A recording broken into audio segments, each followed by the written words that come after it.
Welcome to 1 Minute Science, where we get to the crux of the exam question in less than 1 minute. Here we go. Question appeared 2018, new legacy, higher demand from before. Easy question, easy to get wrong too. Let's read it. It says, give 2 ways a person with a mild infection of salmonella can help prevent the spread of bacteria to other people. Remember, even from last year, we have to read the stem of the question. We're not just talking about disease transmission. We're talking about an intestinal infection. So covering your mouth with a tissue when you sneeze or you cough isn't going to help. However, washing your hands will.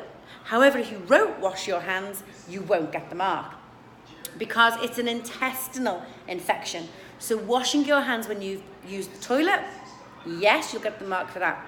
Washing your hands if you've been sick, yes, you'll get the mark for that because you're showing that you know it's an intestinal infection. Just saying washing your hands isn't enough.